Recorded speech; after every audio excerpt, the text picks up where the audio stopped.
Hello, everyone. Thank you so much for joining me week after week on Saturdays Write with PR.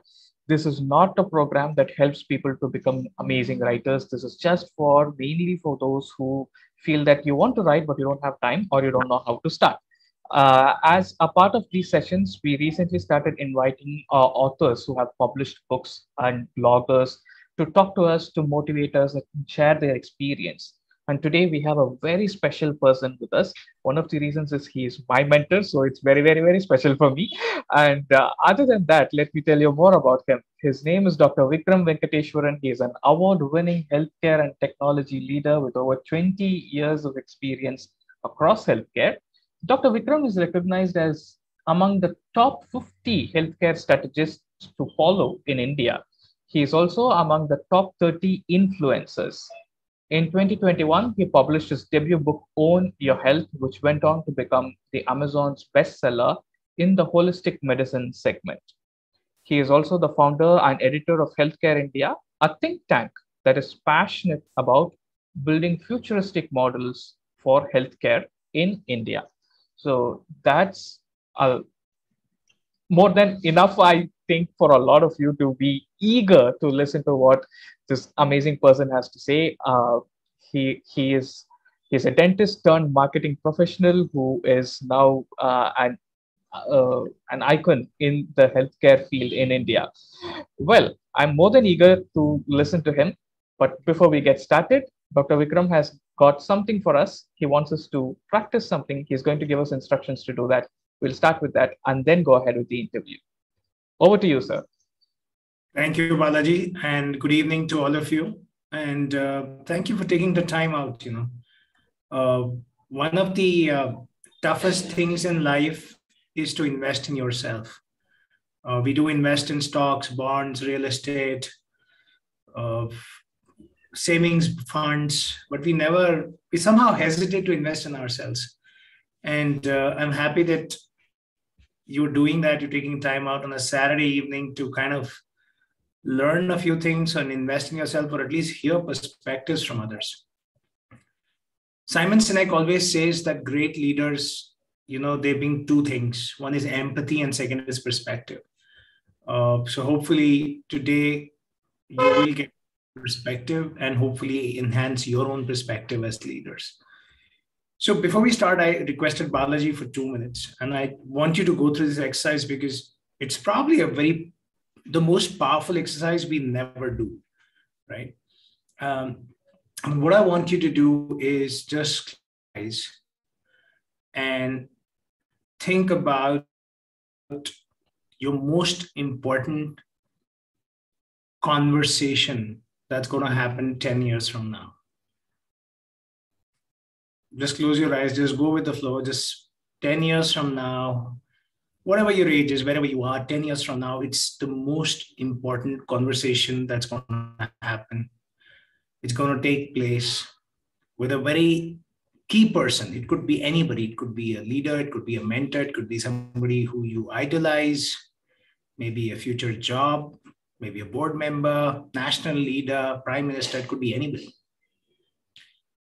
And that person, as he's going to meet you, he's going to have this conversation with you. He is trying to find out more about you, or he's asking his team to find out more about you. And just visualize a scenario. You're going to go for this meeting. It's 10 years from now. And this person wants to know more. Most important people will already know a lot about you when they meet you. And this person asks his team to find out more about you, or maybe he's looking it up himself. And let's assume Google is still around. What is the top 3 things you want him to know about you before he meets you? The top 3 things, it could be anything. It could be the fact that you wrote a book, or you have a blog, you have perspectives. Can you quickly write down what are the top 3 things you want them to know about you as they're going to meet you?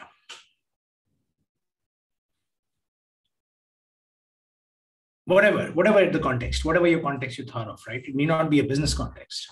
Top 3 things.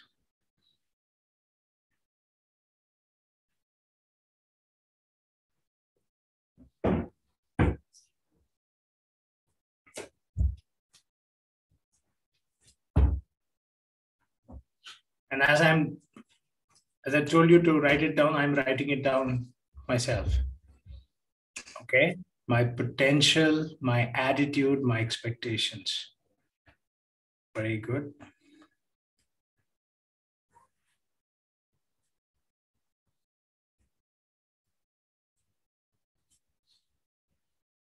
Anybody else who wants to go? Top 3 things.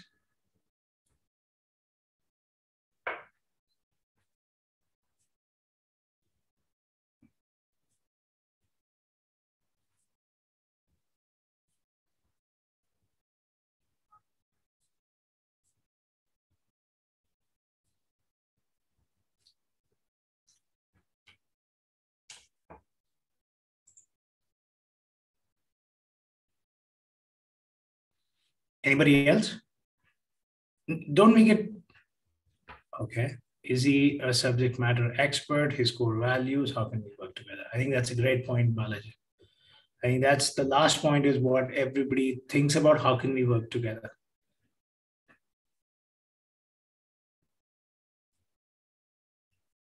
My leadership quality, willpower, perspective.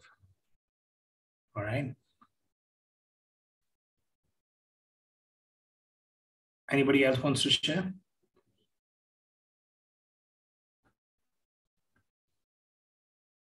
My professional success, my achievements, how I achieved what I achieved. All right. My ability to create communities of support, empowering people, leadership knowledge. Very good. Very good. So if, in all transparency, if somebody wanted to, 10 years from now, wants to know more about me, I would want them to know how I transformed healthcare, because that's what I work on day in and day out. And 10 years from now, I should have some results. How I wrote my next best-selling book, which hopefully he would have had a copy of as he's trying to meet me. And I've created a model of disease surveillance for the country, because that's something I'm passionate about, and I've just started taking the first step towards building it. So great. So what I did was I created a sense of visualization of what you would want someone to know about you. It's a much more longer exercise, but as this is Balaji's show, I didn't want to disrupt the flow. But it's important for you as authors or prospective authors, potential authors, to start visualizing and manifesting what is it that readers will start thinking about as they see your book in their hands. It's very important. If you can't see that, then the book will never be written. It's very important to see those outcomes before they happen, and they will happen once you see it, if you believe in it, right? So on that note, I would hand it back to Balaji. Balaji, all yours. I know you have some questions, so your show. Tell me, what do I have to do now? Oh, that's wonderful. Thank you so much, sir. Thank you for starting with this wonderful exercise. So now I would like to talk more about the publishing aspects. I would like you to talk more about that. To start with, my first question is what I ask all our guests is, what inspired you to start writing? Or what pushed you, or who pushed you to start writing? It's a very personal story, and I think only my wife knows this story, but I will talk about it today. I think it's important that this story be told. This book is at least the book I wrote, Own Your Health. There's a copy right here, if you can see it. I think it was 2 years late. I think I finished the manuscript somewhere in 2019. And I did not know we were heading into COVID at that time. And I said, it's not worth publishing. Let me just keep it. And that is, I call it fans, your fears, your anxieties, your negative thoughts. And they grip you sometimes, you are your biggest enemy. So I just kept the manuscript. I had written it. I typed it out. It was on my desktop, and I left it there. And there was an incident that happened with me in June. I think March 25th, we had the Janata curfew for 2020. And after that, we went into lockdown. And I think it was June, early June. And we had a very rough closing of the year because we had to take some very tough decisions at work. And few of my colleagues, we had to counsel them out because of performance-related issues, which would have normally also happened. But unfortunately, it was COVID and it was lockdown and everybody was scared. Nobody knew what was happening. And I was standing in the balcony on that day. I'd taken a week off. Our closing happens in May and June. I think it was the first week of June. I was standing in the balcony and I was looking down for some strange reason. And I stood there for a while. And in my mind, the whole scenario was playing itself out, right? That people have been counseled out and we had to let them go. What will they do? How will they take care of themselves? And at that stage, I felt very down. And at that moment, I could have done anything, right? It was that close because I'm on the third floor. Maybe I'd have broken a few bones at best. But it was like that scenario where you start questioning everything around you, you start questioning your basis. And what happened was there was this golden finch. It flew into the balcony. I'd never noticed this bird before. Finch is a very small bird. You can Google it. It's yellow in color, very small. It flew into the balcony. It sat on my shoulder for some strange reason. Sat on my head. And I don't know if it said, it made no noise, but I could sense the bird was on my head. And then it flew out. And immediately I snapped out of it. I snapped out of whatever I was feeling. All the negativity was gone. And I was like, okay, what is going on? What is really going on? And I realized at that moment that as Indians in the lockdown and as human beings during this lockdown, we were going through a big healthcare crisis. Outside, there was this virus that was creating havoc for our upper respiratory system, but mentally we were taking a beating. And we continued to take a beating, maybe till this moment, right? And then I said, okay, if health is our biggest priority and people should know what to do to take care of their health, I have this entire manuscript lying on my computer, which I don't think it's worth sending it out. And that triggered me. I opened it up and it was written pre-COVID. Remember, I had no indication, never imagined there was something called COVID-19 that's going to happen. So I re-looked at the manuscript, rewrote it, and I pushed every day to get it published. So that was the trigger for me.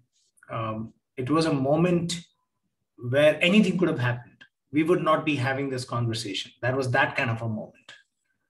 But when I came out of it, I said, okay, I need to make sure others are well taken care of. And I started becoming very active, but I also wrote the book. So that was a key incident, Balaji. I'm thankful for the choices you have made, I must say. Yeah. Wonderful. So when you started initially with, how did you go about writing the book? What was the process that was involved for you?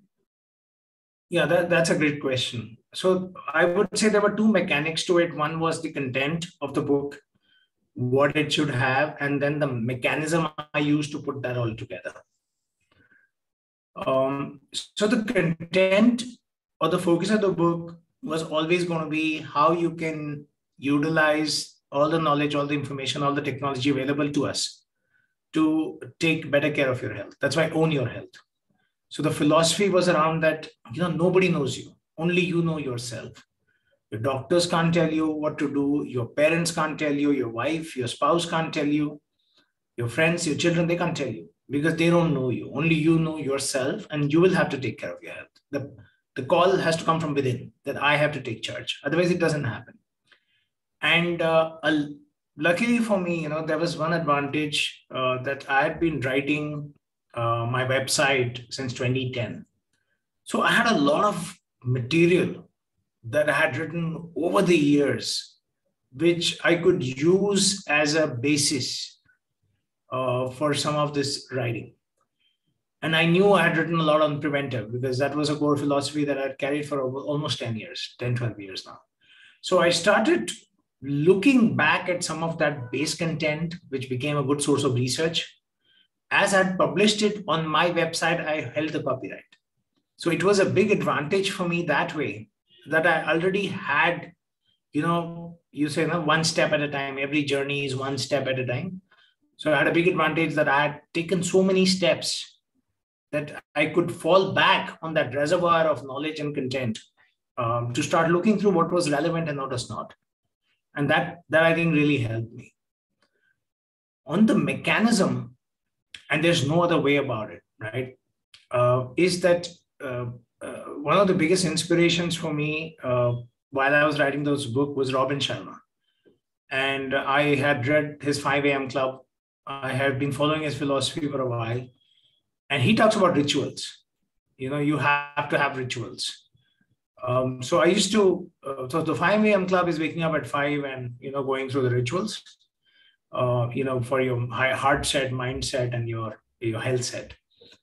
So I started waking up at 5, going through the ritual, and from 6 to 8 every morning, I used to work on the book, no matter what. So I had 20 minutes of, mindset, 20 minutes of health set, and 20 minutes of heart set, which is the philosophy is to ascribe.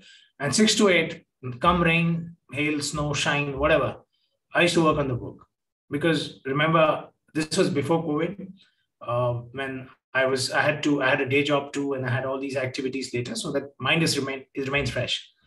My recommendation to everybody is find the slot that works the best for you. For me, it's morning. Morning works best.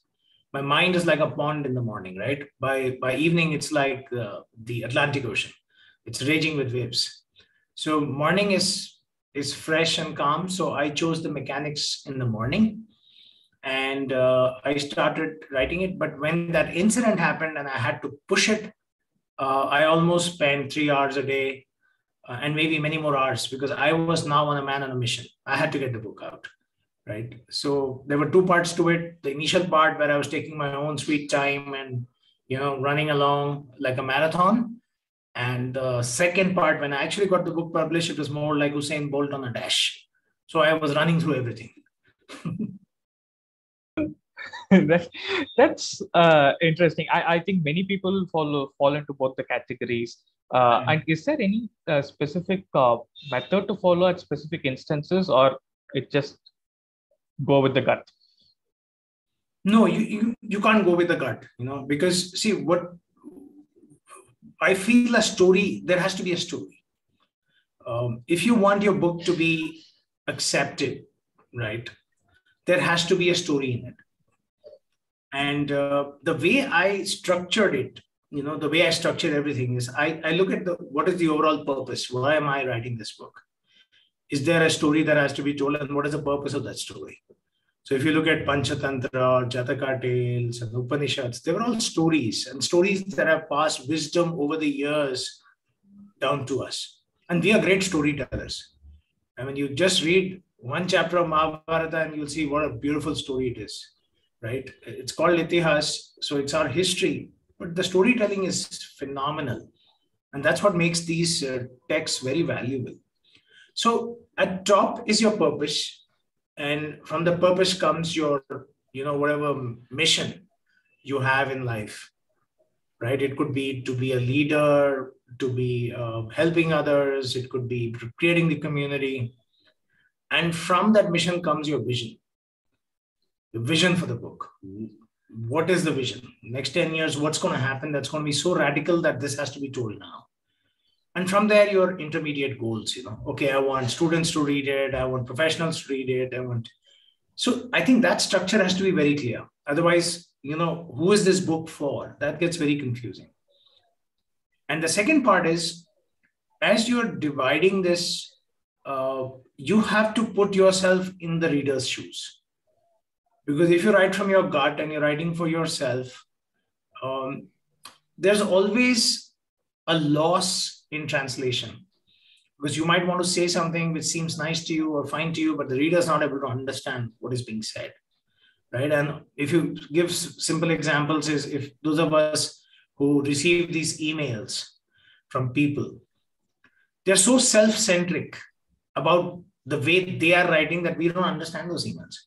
And that's why a lot of the emails we immediately press to junk, because an email will start like this: oh, we are so happy and excited to share that we have been rated as #1. So what does it mean to me? What's in it for me then? Why should I read your email? And that's why even writing emails has become an art. On this point, I just want to remind you of a very famous story that happened with Steve Jobs. And you just see the power of communication and storytelling here. So Steve Jobs was trying to get this meeting with a very powerful music executive who was avoiding him because that executive didn't want to sign up with Apple iTunes, because iTunes strategy was 99 cents per song, 29 cents, and 79 cents go to the music producer, but 29 cents go to Steve Jobs. And everybody in music industry said, why should Steve Jobs take 29 cents, right? For doing nothing. What has he done? We can't give him the money. So he was trying to chase this guy. So he wrote a lovely email to him saying that, hey, so-and-so, I know you're on vacation in a small island in Greece, but as this is a very important time for you because of your family vacation, but also an important time for me and the music industry because of what we're going through, I am prepared to take a chartered flight and come down and see you on that island. Just tell me, once I reach the island, what do I do? Do I ask for your villa and they will guide me to it? Or is there a better way to contact you? This guy was so horrified by the email. He called Jobs and said, why don't you come now to New York and let's finish this before I go to Greece? Because the last thing this gentleman wanted to do was spend time with Steve Jobs on a family vacation, right? And Jobs, he had this habit, they call it reality distortion. So you will have to, there's a tendency for all authors to go with gut. And we tend to look at the great authors like Charles Dickens or Ernest Hemingway and say, okay, they wrote in a particular style. But that style was developed over a period of time, right? Initially, they wrote in a way that people could understand them. And then they took that same reader through a journey over their subsequent works where they took them along the journey and the readers evolved along with them. If you're writing the first book or you're trying to get out on this journey, it is very important for you to empathize and start writing in a style that people will understand you, because that will be your core audience. And after a few books, you can take them to wherever you want and they'll follow, but not in the beginning.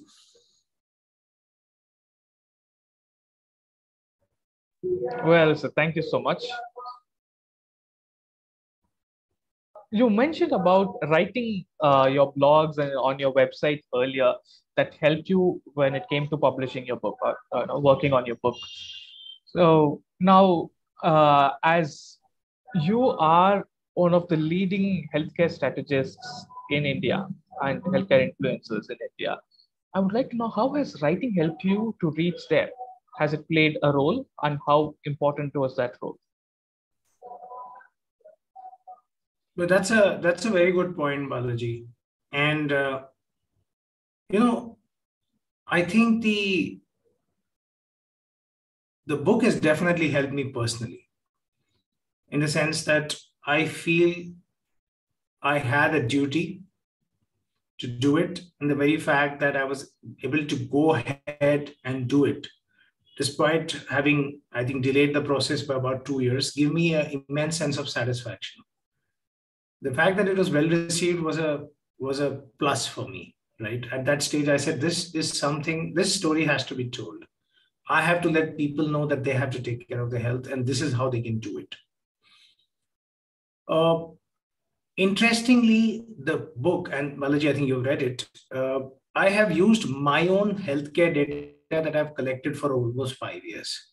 So for 5 years, I was collecting my own data to understand the correlations, and I published them in the book. So I was putting a lot of my data onto the book and outside, just to give people a sense what can be done, right? And that was immensely satisfying as well. Has it helped me? Well, to an extent it has, because it further goes on to cement my position as an author and as an influencer, especially for health. Has it resulted in many more people, coming to me and saying, can we work together? It has. A lot of people have come to me and they said, let's work together. But is it monetarily a highly successful venture? I don't think so. So I think anybody who's writing the first book or the first couple of books, money should be a byproduct. You should think of it in the end. I think the most important thing is to cement your, first of all, the purpose, why you're telling the story, and how can it impact people, make their lives better in whichever way possible. That should be your number one priority. And number two priority will be to cement your position as an authority on that topic. And then money is something that will follow, hopefully.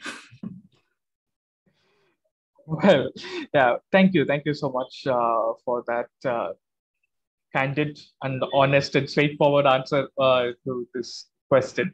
Now, I would like to take questions from our audience. So if you have any questions, you can unmute and ask your questions to Dr. Vikram.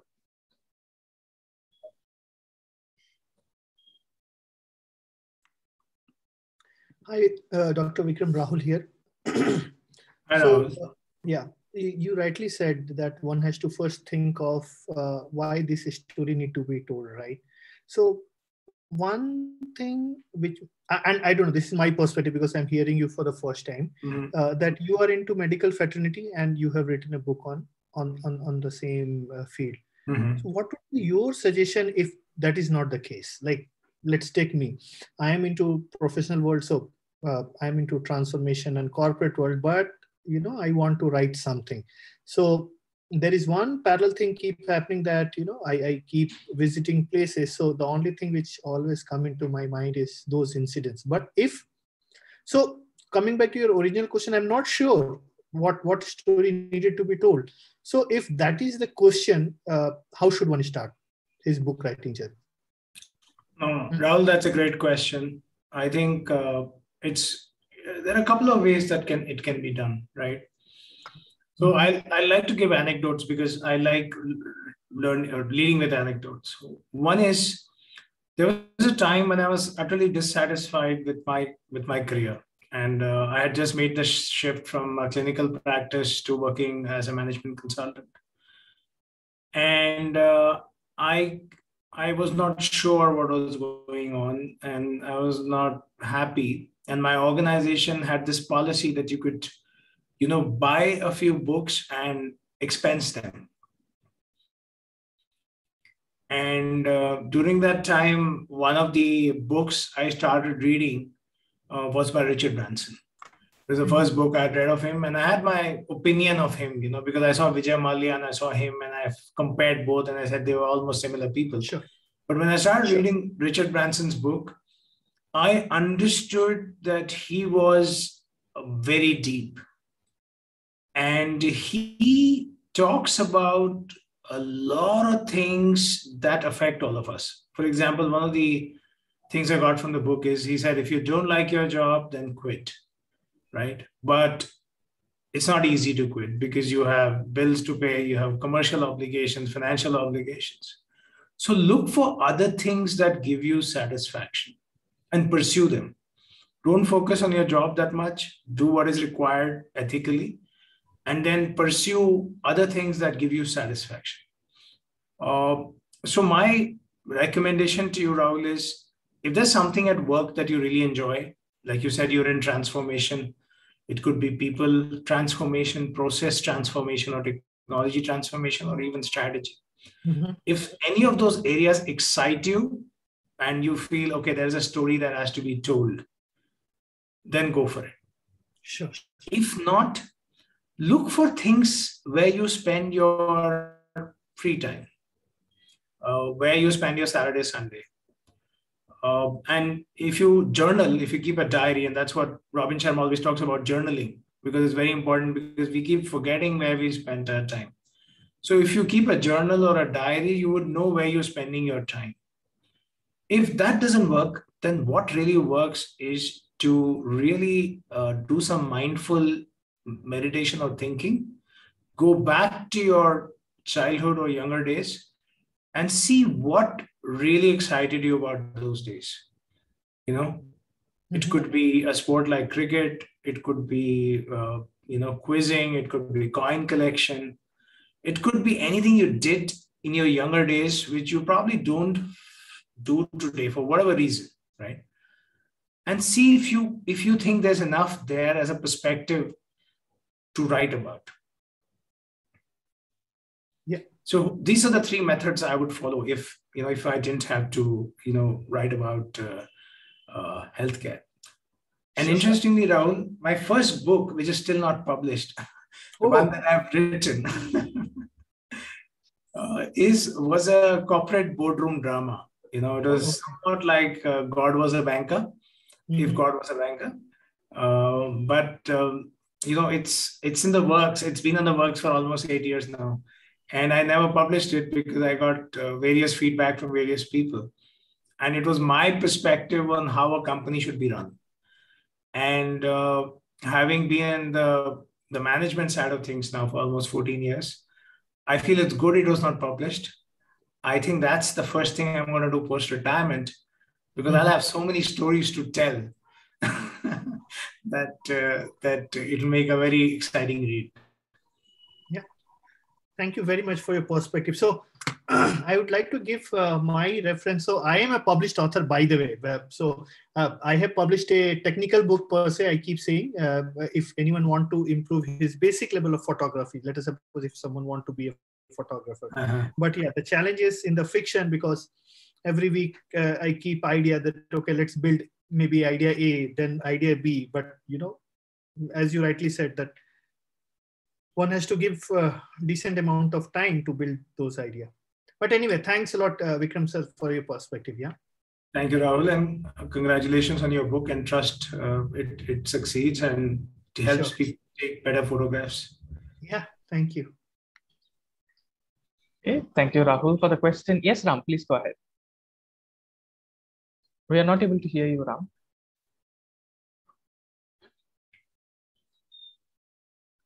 Can you hear me now? Yes, we can. Please go ahead. Thank you. Yeah, thanks, Dr. Vikram. Really enjoyed the exercise and the clear and crisp way in which you explained everything. So thanks to Balaji for helping organize this.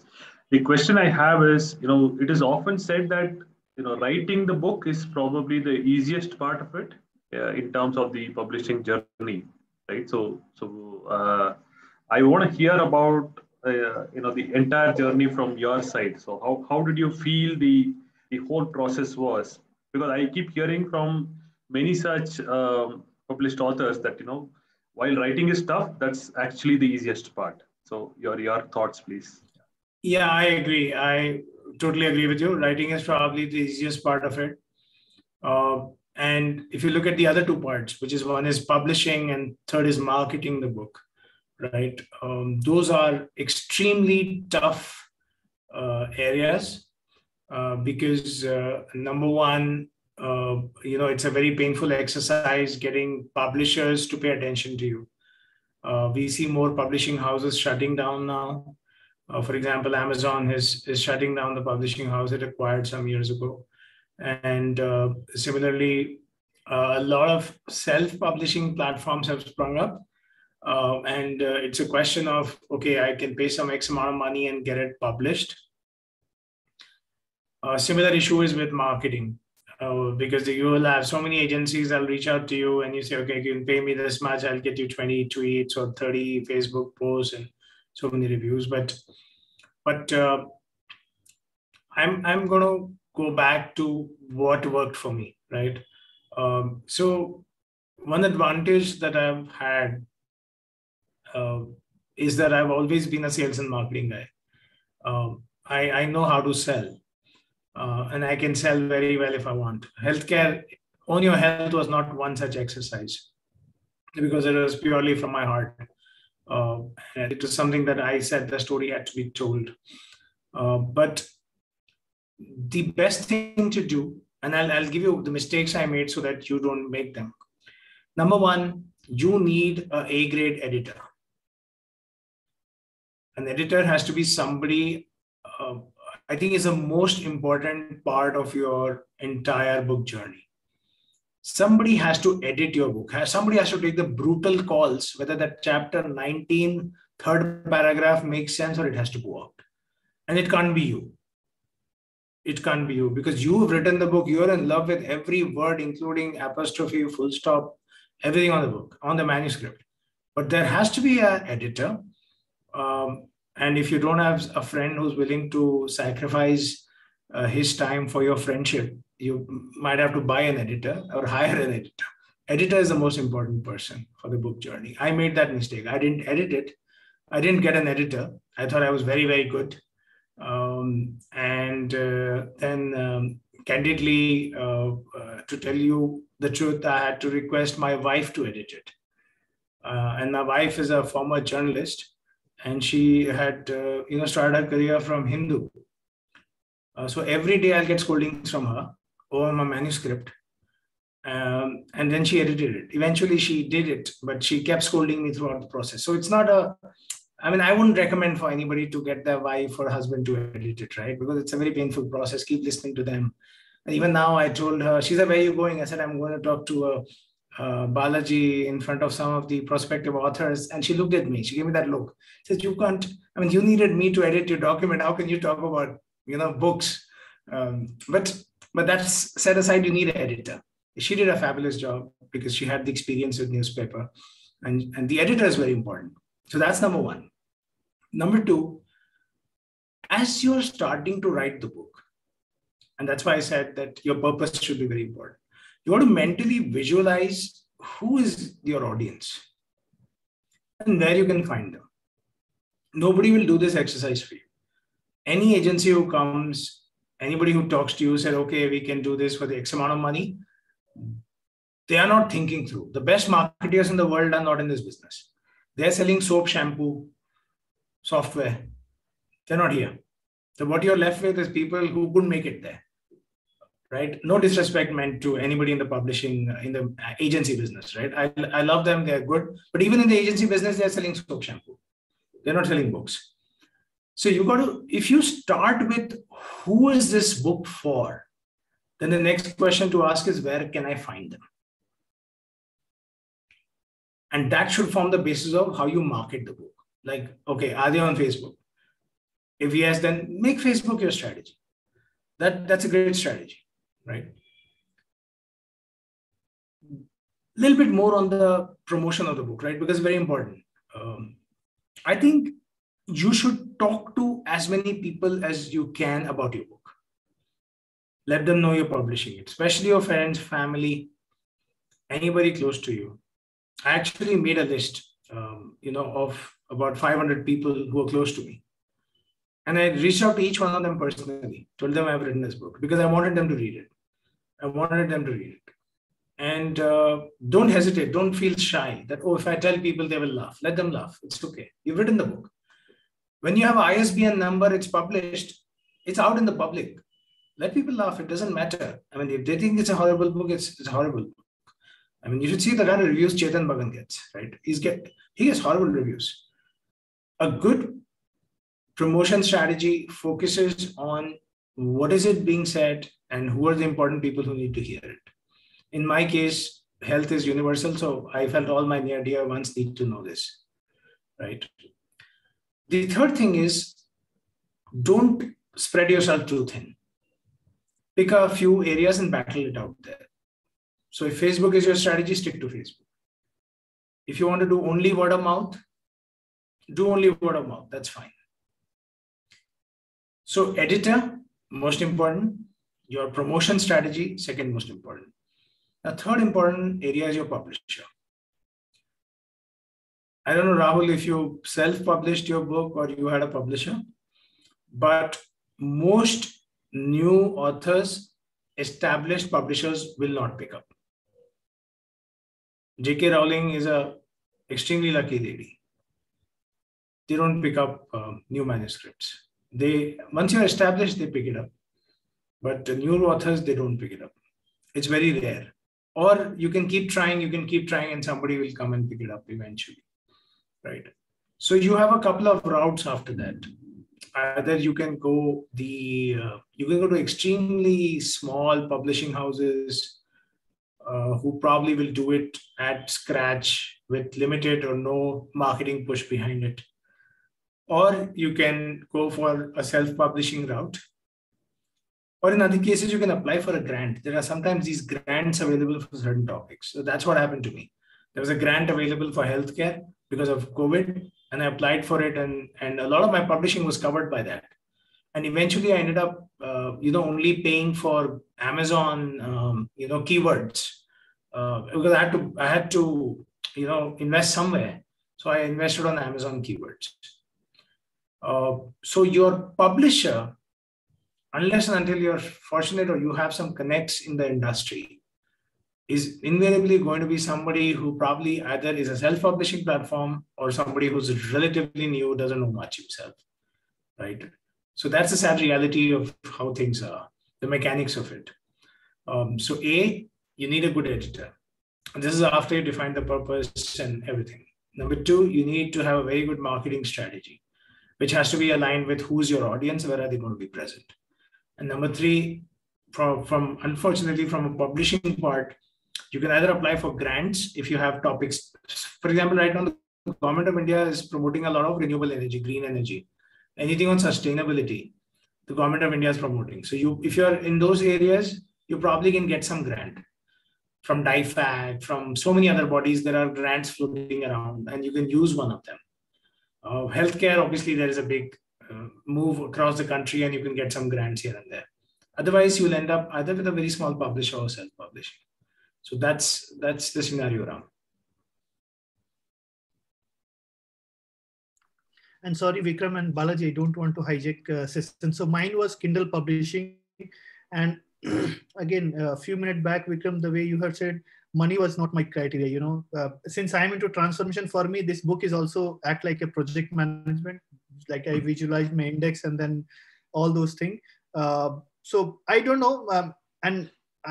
Since I'm not the guest, because for first time author, if he or she don't visualize money, it's more recommended, because as you said, it's a totally altogether different ball game. Recently, I have heard one more people who is very interested in your book, and that these are your SEO and keywords, because ultimately we go and search this book on Amazon or Google, and it's a totally different ball game. If someone want to go, hire a good agency for SEO, marketing and all. But I do sync with your point, Vikram, that editor plays a good role, because obviously he will shine your base product. Yeah. Absolutely right. Mm-hmm. Okay. Thank you, Dr. Vikram. Yeah. Well, welcome, Ram. So thank you, Ram, for that question. And thank you, Vikram sir, for that detailed answer about every step that we have to pay attention to.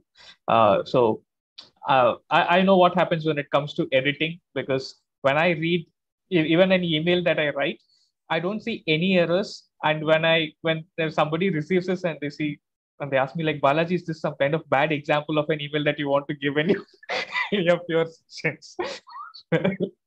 Great. Thank you, sir. So we have time for one more question, and we have a college student named Yuvetika, and she is someone who is interested in psychology and mind training, things related to that. And she has started writing a few blogs on the similar lines of how to handle negativity and so on. She would like to know what would be the best next step to take if she wants to continue with this, as she wants to take this to the next level. Sure, I think it's a great point. When you talk about how the workings of the mind, the human body per se is I think 90% undiscovered. So there's a lot of material out there that you can clearly create and get an audience that is very much intrigued by it. Psychology, working on mind is one of them. And I've lately read a few books. Like I've read this amazing book called The Master and His Emissary, which is about the working of the human brain and the two hemispheres inside the brain, etc. So my recommendation to Yuvetika is, so there's an author called Neil Gaiman. I don't know if you've heard of him. He wrote Coraline, and he usually writes slightly dark stories. But, I had the opportunity to listen to him on Masterclass. Masterclass is a series that I subscribe to, and you have all these experts coming and telling you things. And he talks a lot about storytelling.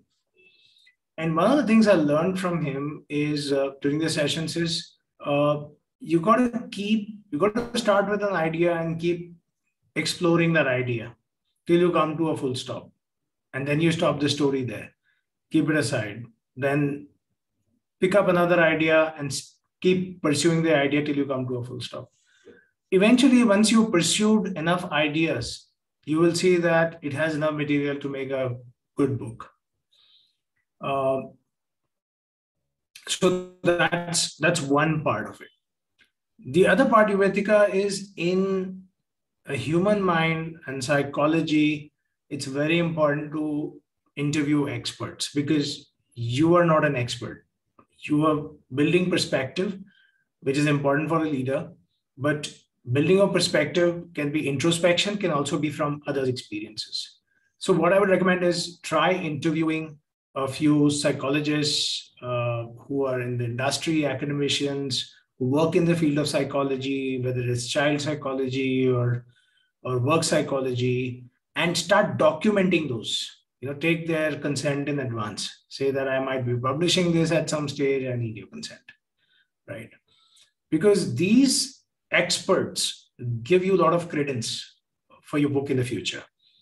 And if you know them good enough, they'll also write a foreword and will also write, quotes about your book. And I did that very effectively when I interviewed a lot of healthcare leaders, through my time at Healthcare India. And then eventually I put some of their content onto my book, took their permissions and had them write the foreword and quotes on my book, right? So I had the CIO of Apollo, for example, who was writing about it. I had a senior leader from Philips who was writing about it in my book. So that really helped me. So what I would recommend is follow this two-strong strategy where you write something every few days, publish something on your blog, but keep the rest aside in your hard drive, right? Similarly, interview a few leaders, maybe publish an excerpt on the blog and keep the rest aside. Make sure when you're interviewing them, get a consent from them that you will be eventually using their work somewhere. What happens over a period of time is that if you have defined your purpose and your audience and why you're doing it, your mission, your vision, and your goals, you will have enough content there to kind of put out a book. And that's a very important step because you are in a way thinking through the entire process. See, I'll give you an example from banking. One of the reasons why a lot of the wealthy people, and a little bit of rich dad, poor dad here, wealthy people became wealthy is because they invested over a period of time, and the power of compounding really helps them. Authors are not made in a day. They're not made by one book. Authors are made over a period of time by a series of books. And for you to get that thought process and get into the act of publishing, is something that you have to develop as a habit. And it's good you're writing the book, you're writing blogs, so that gives you the short format, 500 to 700 words. But when you have to take the 500 and 700 words to say 50,000 words or 60,000 words, then that is about 70 to 80 blogs. So now you know the equation, and that's a very good equation to work on. So I think you're on the right track. It's very important to keep sight of goals, develop daily habits, and make sure that you get as much knowledge, not only from your own introspection, but also from the experts that are there in the industry, and put it all together. And last but not the least, the one thing I learned from Steve Jobs is the power of packaging. A book is a good package, right? So it's very important to package it very well. I was just checking Amazon a few days ago, and I saw the To Kill a Mockingbird by Harper Lee was still selling at some 600 rupees. The book was written so many years ago and still holds its value. But some of our newer authors, they write a book and within a few weeks, it's down to 50% off, 60% off. There's no demand for it, so you push with promotion. A good story has value, and the value only increases with time, right? So hope that helps you, and I wish you the very best for writing your book, Nivedika. Wonderful. Thank you, Dr. Vikram, for those beautiful answers. I mean, it's one of the best days that I've had in the recent past. So really means a lot. Thank you so much for taking your time out to be here and answering all our questions in a very detailed manner with a lot of patience. Thanks a lot. It really means a lot to me. Thank you for being here today. Thank you, Balaji. Thank you for inviting me. And I wish everybody all the best. Let's write, let's publish, and let's make sure that the sense of purpose with which we are writing is felt by others as well. That's very important. Great. Thank you so much, sir. Thank you, Balaji.